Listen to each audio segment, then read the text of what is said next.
नमस्कार गुरु।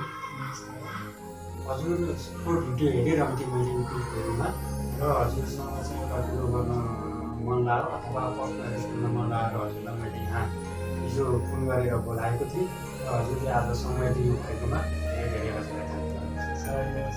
अब सफल मान्छे सफलतामै डोबिरहेका छन्, सफल नपारै मान्छे हिँडिरहेका छन्, सफल भइएनै भनेर मान्छे मरिरहेका छन्, असुख छन्, मान्छेलाई भित्रबाट शान्ति छैन। सफल भनेको चाहिँ के हो हजुरले त्यो राम्रोसँग बताइदिनु पर्यो। यो सफल भनेको के हो भने अब यो सफल भने हामीले प्रयास गर्नुपर्छ।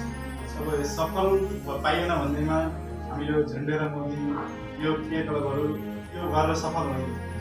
सफल भनेको के हो भने यो सांसारिक मायामा पर्नु सफल होइन। सांसारिक वस्तुहरूलाई प्राप्त गर्नु खोज्नु, यो सांसारिक वस्तुमा परेर यो सांसारिक वस्तुको मायामा परेर मोहमा परेर कसैको मायामा परेर जो पर्नु यो सफलता होइन। हामीले ठुल्ठुलो बिल्डिङ बनाइयो त्यो सफलता होइन। हामीले धेरै धन कमाइयो त्यो धनको पछि दुर्नु त सफलता होइन। हामीले यो धनको पछि दुर्नु मन चञ्चल हुन्छ। हामीले जति कमाए पनि यो धन अझै कमाउँ अझै भयो हुन्छ जस्तो लाग्छ। त्यसैले हाम्रो यो दुःख हुन्छ, यो जुन चञ्चल हुन्छ हाम्रो मन, त्यसैले हाम्रो सफलता त्यसरी पनि मिल्न सक्दैन। हाम्रो सफलता भने त्यो होइन। सफलता प्राप्त गर्नको लागि हामीले के गर्नुपर्छ त भन्दा अरूलाई दुःख दिने कष्ट दिने त्यस्तै सफलता हुन्छ। हामी एउटा भागफुट गरेर सफलता हुँदैन।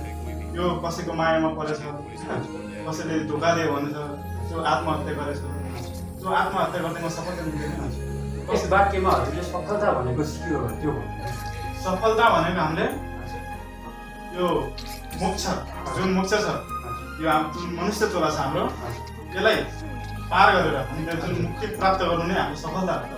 हामीले भजन गाएर हामीले अथवा संस्कृत पढेर हामीले सफलता हुन सक्छौँ त। हामी यो भजन गाउने संस्कृत पढेर भन्दैमा मात्र सफलता हुने। हामीले यता भजन गाइरहेछ, संस्कृत त पढेछ, तर आजकल के छ भने धेरैमा भजन गाउँछन्, संस्कृत पढ्छन्, त्यो गर्छन्, त्यो सफलता प्राप्त हुन्छ। तर कसरी भन्दा यता भजन गर्छ, उता गएर मासु काट्छ, त्यसरी सफलता मिल्न सक्दैन। हामीले पुरै भगवान्मा मन अर्पण गरेर हामीले जब भजन गर्न सक्छौँ, जब हामीले त्यो संस्कृत पढेको सार्थक हुन्छ, त हामीले संस्कृत पढेको पनि सार्थक हुन्छ, हाम्रो जीवन सार्थक हुन्छ। जब त्यो माछा मासु सबै त्याग गर्छौँ, हामीले शाकाहारी बन्छौँ, तब हाम्रो सात्विक जब भजन गर्छौँ हामी तब संस्कृत पढेर मात्र हुँदैन। हामीले संस्कृत पढेर अरूको लोभ गऱ्यौँ, अरूलाई दुःख दिने काम गऱ्यौँ, होइन, त्यसरी सफलता मिल्दैन।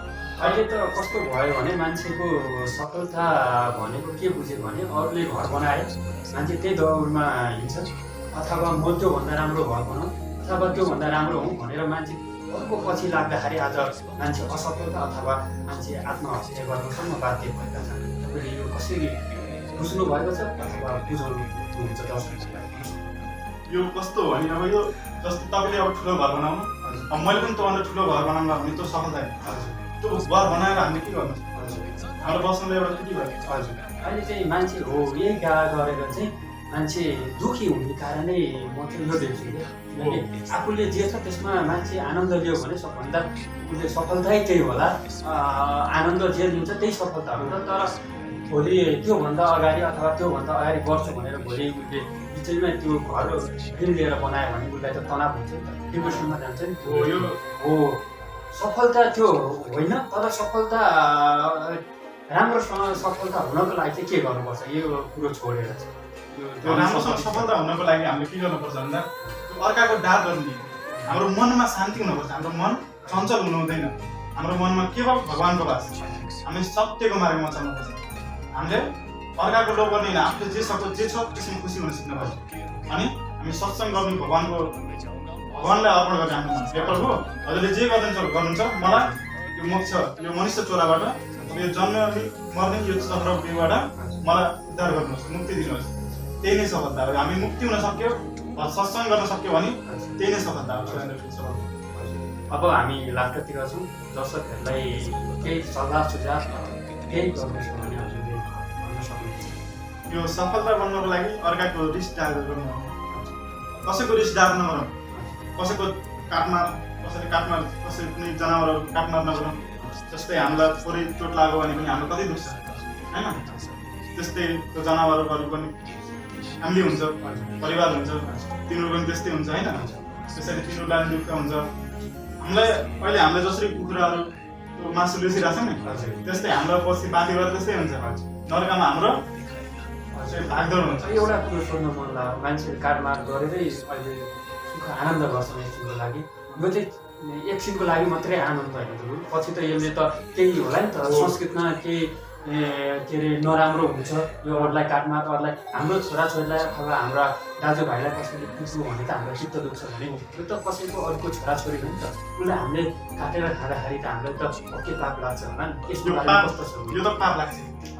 जब हामीले अहिले यो हामीले जन्मदा पनि हामीले मासु काट्ने गर्छौँ, त्यसको न्वारानमा त्यो बर्थडेमा बर्थडे भन्छौँ मासु काट्ने गर्छौँ। खासमा बिहे वर्तमानमा मासु काट्नै हुँदैन हो के यो बिहा यो सही कुरो भन्नु हजुरले।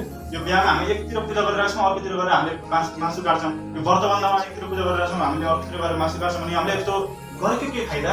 हामीले अब त्यता पूजा किन गर्नु पर्छ? जब त्यहाँ पापै हुँदैछ भने पनि, जब मण्डपमा त्यता पूजा हुँदैछ एउटै घरमा, उता बाख्रा काटिरहेको छ, खसी काटिरहेको छ। अब माता भनेको सबैको माता हुन्छ। हाम्रो माता भनेको माताले कसैको आमाले कसैको छोरालाई मर्दै गरेको देख्न सक्छ, कसैले मरोस् भन्न चाहन्छ। त्यही त अहिले के भइरहेको छ भने बिहे वर्तमानमा आफू खुसी हुनको लागि अरूलाई चाहिँ दुःख दिइराखेको छ। यो कसरी अन्त्य गर्न सकिन्छ? यो चाहिँ बारेमा हजुरले थोरै जानकारी दिनुहोस्। यो चाहिँ बहुत गलत हो। यो चाहिँ बहुत गलत हो। यस्तो गर्न हुँदैन। हामीले आफूलाई मलाई गाली गर्दा कस्तो हुन्छ, मलाई चोट लाग्दा कस्तो हुन्छ, मलाई कसैले मेरो अपमान गर्यो भने कस्तो हुन्छ, त्यस्तै त्यसलाई पनि हुन्छ। हामीले त्यो सोच्नुपर्छ, त्यो भावना राख्नुपर्छ। हामी यहाँ हामीलाई भगवान्ले पठाउनु भयो। हाम्रो यो शरीर पनि हामीसँग रहने होइन, यो हाम्रो शरीर पनि हाम्रो होइन। त्यसैले अरूलाई दुःख दिनु हुन्न। अरूलाई जस्तै अब तपाईँलाई मैले पिट्यो भने मलाई पिट्दा कस्तो हुन्छ, हजुरलाई पनि त्यस्तै हुन्छ। त्यो सोच्नु पर्यो। त्यसरी हामी चल्न सक्यो भने बल्ल हामी सफलताको मार्गमा चल्न सकिन्छ। अनि आनन्द, मनमा आनन्द लिने जति त्यो दुःख पर्दैन नि, त्यस्तो गरेपछि दुःख पर्दैन नि हजुर। त्यसैले त्यो ल आजको लागि यति नै गर्नु त। हस् त।